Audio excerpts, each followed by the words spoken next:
आज आहे संकष्ट चतुर्थी. तर आजचा दिवस खूप स्पेशल आहे. आम्ही निघालेलो आहोत बाप्पाच्या दर्शनासाठी. कारण आज माझ्या अन्वीला तिथीप्रमाणे 1 वर्ष कंप्लीट झालेलं आहे, म्हणून आम्ही बाप्पाच्या दर्शनासाठी निघालेलो आहोत. आणि मी बघा किती खुश आहे. इथं तिला पायऱ्या उतरायला लागलं की कळतंय की आपण बाहेर कुठेतरी आता आपल्याला मम्मा नेते. तुमच्या पण मुलांचं असंच आहे का ते कमेंट बॉक्समध्ये कमेंट करून नक्की सांगा. तर आता निघालो तर आम्ही. आमच्या इकडे खूप कडाक्याची थंडी आहे. उन्हामध्ये आल्यानंतर थोडंसं बरं वाटायला आता आता निघालोत आम्ही मंदिरामध्ये पोहोचलेलो आहोत. मंदिराच्या बाहेरील परिसर असा आहे. अगोदर मंदिराबाहेर एवढी झाडं लावलेली नव्हती. आता बरीचशी सुधारणा झालेली आहे. मंदिराच्या बाहेर फरशी वगैरे सुद्धा केलेली आहे. तर आम्ही मंदिरामध्ये पोहोचलो. आज अन्वीचा माझा वाढदिवस असल्यामुळे आम्ही गणपती बाप्पासाठी हार, प्रसादासाठी पेढे, नारळ नेला होता. तर इथं पुजाऱ्यांना हार दिला, तो त्यांनी गणपती बाप्पाला अर्पण केला. त्यानंतर पेढ्याचा प्रसाद होता तो ठेवला. त्यानंतर मी आणि अन्वीने गणपती बाप्पाचे दर्शन घेतले. आम्ही दर चतुर्थीला गणपती बाप्पाच्या दर्शनासाठी येतो. इथं दर्शन झाल्यानंतर मी गणपती बाप्पाच्या मंदिराला प्रदक्षिणा मारल्या. तोपर्यंत हे बाहेर नारळ फोडण्यासाठी गेले होते. तर आम्ही प्रदक्षिणा इथं मारून झालेल्या आहेत.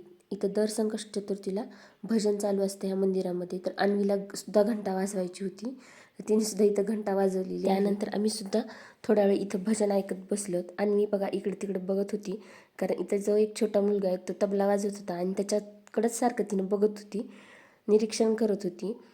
तर इथं आम्ही दर्शन घेतलं आणि घरी जायला निघालोत. आम्ही घरी पोहोचलेलो आहोत.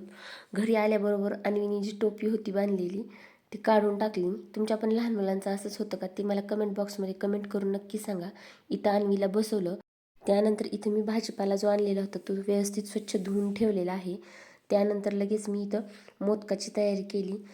मोदक बनवायला घेतले. त्यानंतर आम्ही लगेच चंद्रोदय झाल्यानंतर पूजा केली, आरती केली, देवाला नैवेद्य दाखवला.